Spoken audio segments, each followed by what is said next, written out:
में अब बात करते हैं मध्य प्रदेश की। मध्य प्रदेश में चुनाव है और आज एक बड़े व्यक्ति का नॉमिनेशन होने जा रहा है। प्रहलाद पटेल, केंद्रीय मंत्री जो नरसिंहपुर से चुनाव लड़ रहे हैं, आज उनका पर्चा भरा जा रहा है और उनके फॉर्म भरने में उनके साथ जा रहे हैं खुद मुख्यमंत्री शिवराज सिंह चौहान। एक सभा भी वहां पर की गई है और इस वक्त जब हम आपसे बात कर रहे हैं तो नॉमिनेशन की प्रक्रिया पूरी कर रहे हैं प्रहलाद सिंह पटेल। शिवराज सिंह चौहान उनके साथ हैं।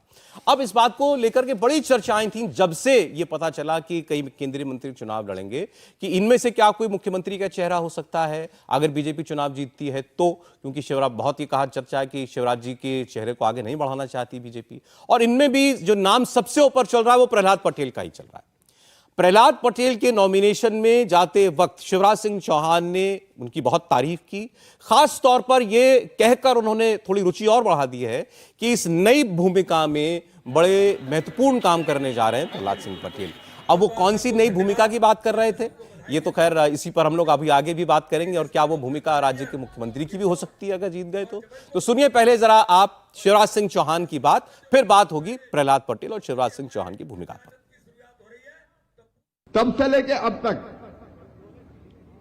कई काम साथ साथ किए और आज मुझे परम संतोष है कि प्रहलाद पटेल जी अब नरसिंहपुर से विधानसभा का चुनाव लड़ रहे हैं। मैं प्रसन्न भी हूं, गर्व भी महसूस करता हूं और मेरे मन में संतोष भी है। और आज उनका फॉर्म भरा जाएगा, इस अवसर पर मैं आया हूं। मेरे मित्रों, भगवान हर किसी को विशेष काम के लिए भेजता है।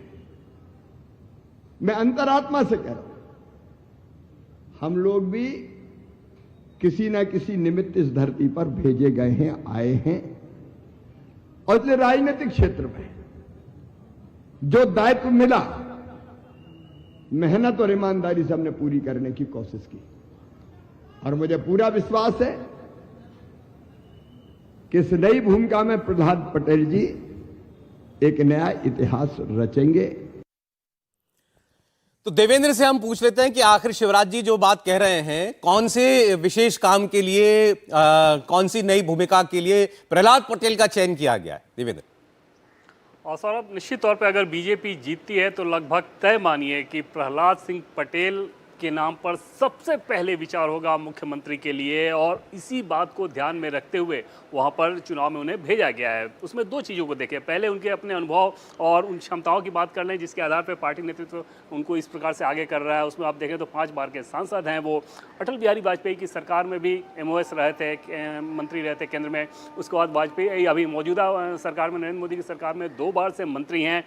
बहुत क्लीन इमेज के नेता माने जाते हैं, बिना लाग लपेट बात करते हैं, बहुत साफगोई के साथ बात करते हैं, छवि बहुत ही अच्छी है, लोगों के काम करने वाले नेता के तौर पे जाते हैं। उनके बारे में सौरभ एक चीज़ बहुत प्रचलित है कि उनके अधिकारियों को यह सख्त निर्देश रहता है कि कोई भी व्यक्ति एक काम के लिए दोबारा उनके दफ्तर या घर नहीं आना चाहिए। और उसके पीछे उनका निर्देश ये रहता है कि अगर उसका काम होना है तो एक बार में कराइए, काम नहीं होना है तो पहली बार में ही मना कर दीजिए। ऐसा ना हो कि आप उसे दौड़ा रहे हो। तो ये सारी पृष्ठभूमि उनकी है। विद्यार्थी परिषद से, बीजेपी से उनका जुड़ाव रहा है। हालांकि एक झटका लगा था जब उमा भारती के साथ वो चले गए थे बीजेपी से बाहर, और उसका उन्हें खामियाजा भी उठाना पड़ा।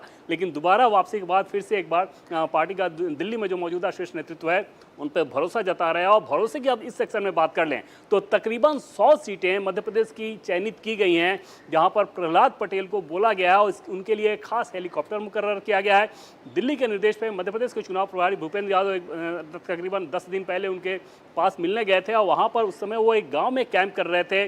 दोनों ने रात्रि उसी गाँव में उस कार्यकर्ता के घर पर गुजारी है और वहाँ पर भी विस्तार से बात हुई है। और उन 100 विधानसभा क्षेत्रों में वो लगातार प्रचार करने वाले हैं।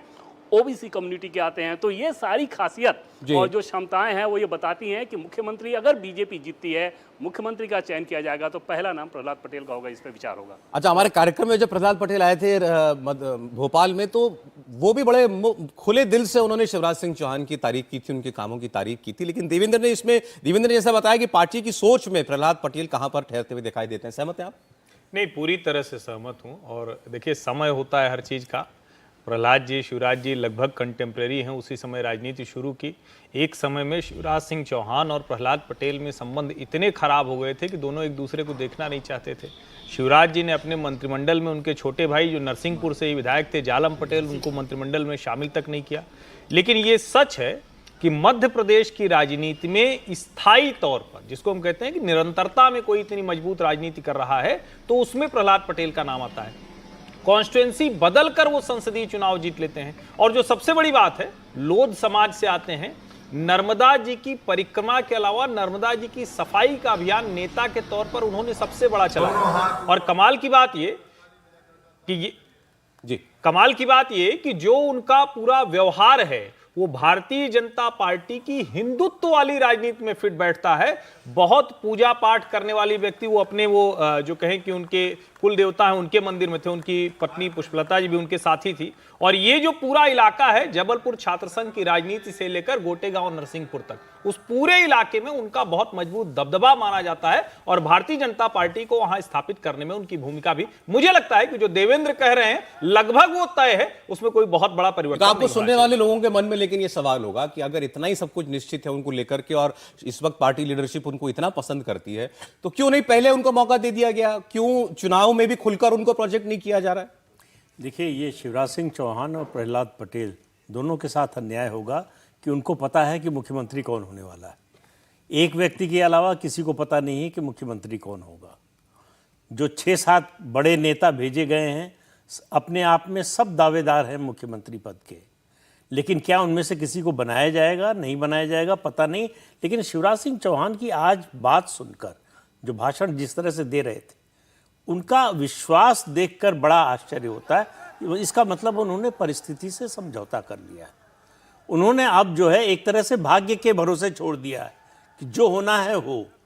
दूसरी बात, उनको ये इस बात का एहसास है कि इनमें से जो भी मुख्यमंत्री बनेगा, इनमें से कोई ऐसा नेता नहीं है जो बहुत बड़ा जननेता हो और शिवराज सिंह चौहान का कद उसके सामने बहुत छोटा हो। तो उनके सहयोग की ज़रूरत पड़ेगी, बनने में भी और बनने के बाद चलाने में भी। तो जो भी बनना चाहता होगा, प्रहलाद पटेल अगर मुख्यमंत्री बनना चाहते ही है, तो शिवराज सिंह चौहान से अच्छे संबंध रखना उनके हित। लेकिन जब आप कहते हैं कि शिवराज जी ने समझौता कर लिया हालात से, तो अब वो मान बैठे हैं कि जीत भी जाए तो मैं तो नहीं बनने जा रहा। नहीं, वो मान चुके हैं कि उनके हाथ में अब कुछ नहीं है। इसलिए वो जब छोड़े, मतलब जब नतीजा आए तो पार्टी को जिता कर जाएं। उनके ऊपर ये आक्षेप है कि 18 में उन्होंने पार्टी को हरा दिया चुनाव में। अब वो जीत के साथ अगर बने रहें तो, नहीं रहें तो, दोनों हालात में। लेकिन शिवराज सिंह चौहान को पूरी तरह से रूल आउट करना, मुझे लगता है कि थोड़ा जल्दबाजी होगी। अब जब मैंने उनका, अभी आपने जब कहा कि उनके भाषण को सुनकर के आपको एहसास हुआ, लगभग उन्होंने रिपीट लाइनें बोली हैं। वो जब दिमनी गए थे नरेंद्र सिंह तोमर की कैंपेन के लिए, वहां भी उन्होंने यही कहा था कि इनको विशेष काम के लिए भेजा गया है। आज भी यही कहा कि प्रहलाद जी को विशेष काम के लिए भेजा गया। किसी को पता नहीं, उनको भी पता नहीं है। उनको अपने टिकट का नहीं पता था, तो कौन मुख्यमंत्री बनेगा इसका कैसे पता होगा? विजय जी, नहीं, जो आज उन्होंने स्पीच दिया उसको प्रहलाद पटेल और जैसा आपने कहा तोमर साहब, उसके रेफरेंस में देखना ही नहीं चाहिए। वो प्योर पॉलिटिकल स्पीच है। कोई भी चीफ मिनिस्टर या कोई पार्टी का लीडर यदि किसी के नॉमिनेशन के वक्त जा रहा है तो जाहिर है वो इसी तरह का भाषण देगा। वो एक एस्पेक्ट। दूसरा एस्पेक्ट है प्रहलाद पटेल की गुंजाइश क्या दिखाई, क्या देती है आपको? और दूसरी पहली गुंजाइश कि शिवराज जी की जो गुंजाइश है वो अब लगातार कम होती जा रही है, और ये शिवराज जी ने भी मान लिया है और पार्टी ने पहले ही मान लिया है। अब कोई राजनीतिक स्थिति ऐसी होती है कि दोबारा उनको मौका मिल जाए, इसको इनकार नहीं कर सकते आप कि कहें कि नहीं हो सकता, वो संभावना है। लेकिन पार्टी ने उनको पहले ही ये क्लियर कर दिया कि वो नहीं है, नहीं तो वो चीफ मिनिस्टर फेस के तौर पे चुनाव लड़ते। प्रहलाद पटेल की संभावना इसलिए ज़्यादा मुझे लगती हैं, एक तो वो ओबीसी लीडर हैं, लोध लीडर हैं, उमा भारती के साथ रहे थे, तो उमा भारती को अब रिप्लेस कर दिया गया है, तो उसका जवाब भी वो वहाँ पर हो सकते हैं।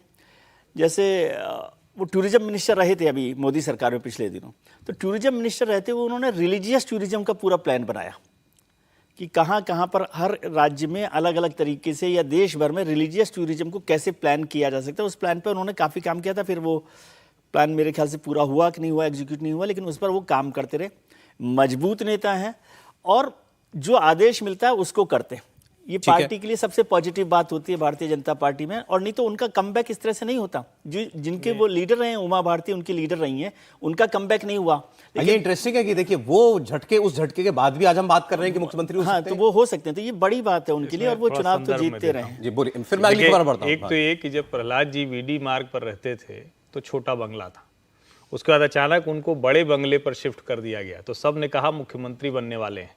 मुख्यमंत्री नहीं बनाए गए, लेकिन कद बढ़ा दिया गया। उसके बाद जब वो आए थे पार्टी में, तो जब मंत्री बनाए गए तो उसके पहले उनको राष्ट्रीय कार्य समिति में लिया गया और अमित शाह ने उनको अध्यक्ष रहते पूर्वोत्तर के राज्यों में प्रभारी बना दिया। तो मुझे लगता है कि वो अभी पूरी तरह से, चूंकि केंद्रीय नेतृत्व की और अमित शाह की मंशा से काम करते दिख रहे हैं, इसलिए आज की तारीख में जो दावा है बनता है। बाकी ये बात बिल्कुल दुरुस्त है जो प्रदीप जी कह रहे हैं कि जानता तो कोई एक ही व्यक्ति है, हम लोग तो विश्लेषण करेंगे। अच्छा चलिए, लेकिन अब मैं दूसरी अहम खबर पर बढ़ रहा हूं। महुआ मोइत्रा की रोकर जो कंट्रोवर्सी हुई, वो आप सब जानते हैं कि महुआ मोइत्रा ने दर्शन हीरानंदानी उद्योगपति जो हैं उनसे पैसे लेकर के क्या सवाल पूछवाए। दर्शन हीरानंदानी उनका लोकसभा की वेबसाइट का पासवर्ड वगैरह लेकर के सवाल पूछते थे, खास तौर पर अडानी को लेकर के, जिसके वो बिजनेस राइवल हैं, और उस अडानी के माध्यम से फिर अडानी के बहाने से प्रधानमंत्री पर आरोप लगाते थे, प्रधानमंत्री की छवि खराब करने की कोशिश करते थे। महुआ मोइत्रा इससे इनकार करती है। अब जो लेटेस्ट कंट्रोवर्सी है वो ये, महुआ मोइत्रा कह रही हैं कि बीजेपी के नेता झूठ बोल रहे हैं। पहले ये कहा था, एक एजेंसी है एनआईसी, नेशनल इंफॉर्मेटिक्स सेंटर, वो एजेंसी जो है सर्विसेज प्रोवाइड करती है। जैसे ये सवाल पूछने वाला जो मामला है कि लोकसभा की वेबसाइट पर जाकर के सांसद अपना सवाल भेजते हैं, तो उसकी जो सर्विस प्रोवाइडर है वो एनआईसी है, सरकारी एजेंसी है। तो महुआ मोइत्रा ये कह रही हैं कि पहले बीजेपी के नेता निशिकांत दुबे जिन्होंने आरोप लगाया, उन्होंने ये कह दिया था कि दुबई से लॉगिन किया गया मेरा अकाउंट, एनआईसी ने ये जानकारी जांच एजेंसियों को दे दी है। लेकिन जो अश्विनी वैष्णव हैं केंद्रीय मंत्री, जिनके मंत्रालय के अंतर्गत, आईटी मिनिस्ट्री के अंतर्गत एनआईसी आती है, उस अश्विनी वैष्णव ये कह रहे हैं कि लोकसभा सेक्रेटेरिएट जब इस विषय में हमसे जानकारी मांगेगा तो एनआईसी जानकारी प्रोवाइड कराएगी कि महुआ मोइत्रा का जो लॉगिन है लोकसभा वेबसाइट का, वो कहां से एक्सेस किया गया, क्या विदेश से एक्सेस किया गया। अगर ऐसा है और उस वक्त महुआ मोइत्रा यहां भारत में है, तो साफ हो जाएगा कि वो किसी और व्यक्ति ने उनके क्रेडेंशियल्स लेकर के लॉगिन किया, और अगर ऐसा है तो यह अपराध है। तो यह नया विवाद जो है वो इस वक्त चल रहा है। महुआ मोइत्रा कह रहे हैं कि बीजेपी झूठा इल्जाम लगा रही है, केंद्रीय मंत्री कह रहे हैं कि जब जांच आगे बढ़ेगी और हमसे मांगा जाएगा इस पर एक्शन करने के लिए, तब हमारी एजेंसी एक्टिव होगी। अभी क्या स्थिति है, देवेंद्र से पूछते हैं। देवेंद्र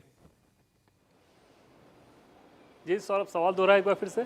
ये जो महुआ मोइत्रा कंट्रोवर्सी में ये कहा जा रहा है, अब अश्विनी वैष्णव ने कहा है कि जब लोकसभा सेक्रेटेरिएट हमसे पूछेगा तब एनआईसी बताएगी कि क्या उनका अकाउंट विदेश से एक्सेस किया गया। इसमें अभी फैक्चुअल स्थिति क्या है?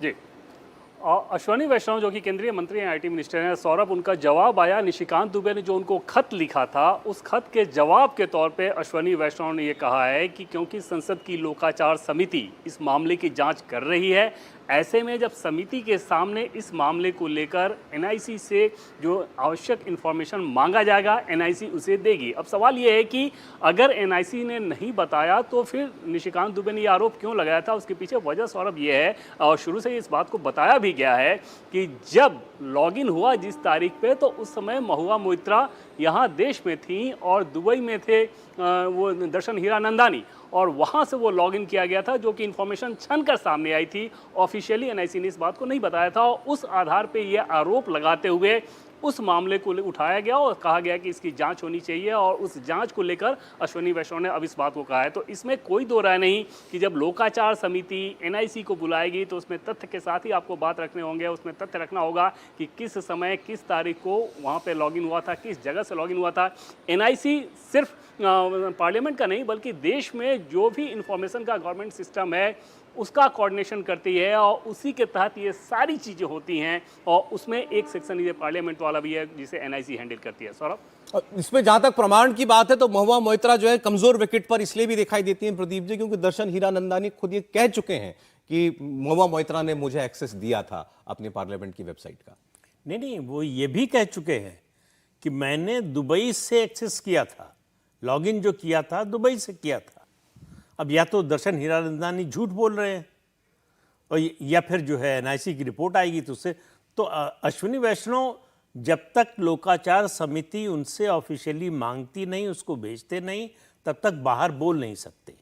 भेजने के बाद भी नहीं बोल सकते। वो संसद की समिति ही बताएगी, उसकी ऑफिशियली जानकारी देगी। तो इसलिए देखिए, ये जानना 5 मिनट भी नहीं लगेगा एनआईसी को ये पता करने में कि कहां से लॉगिन किया। जिसको जानना हो तो जिसको उसने जानना जनवा ही है, लिया होगा अब तक। सबको पता है। और दर्शन हीरानंदानी जिसने एक्सेस किया, जिसने लॉगिन किया, उसको तो और अच्छी तरह से पता है। वो खुद ही दावा कर रहे हैं कि मैंने दुबई से किया था। उसी आधार पर कहा गया कि भाई दुबई से जब उन्होंने किया, उस समय महुआ मोइत्रा हिंदुस्तान में थी, तो इसलिए जाहिर है कि उन्होंने उनको दिया था लॉगिन पासवर्ड, इसलिए वो एक्सेस कर पाए। तो कुल मिला के मामला देखिए, छोटी से छोटी बात पर ममता बनर्जी को बीजेपी के खिलाफ अटैक करती हैं, बोलती हैं। इस पूरे मामले पर चुप हैं, पूरी टीएमसी चुप है।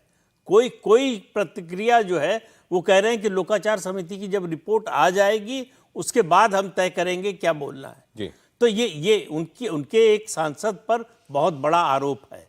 इसके बावजूद वो चुप्पी साधे हुए हैं। तो उनको भी पता है कि सच्चाई क्या है। उनको मालूम है कि आज अगर महुआ मोइत्रा को डिफेंड करेंगी तो कल उनको ही शर्मसार होना पड़ेगा। तो इसलिए ये मामला बिल्कुल ओपन एंड शट केस जैसा है। केवल औपचारिक सूचनाएं आने भर की दे रहे हैं, उसके अलावा इसमें ज्यादा कुछ बचा नहीं। अब महुआ मोइत्रा के ऊपर अगर ये केस साबित होता है तो क्या उन पर कार्रवाई हो सकती है, ये देखने वाली बात है।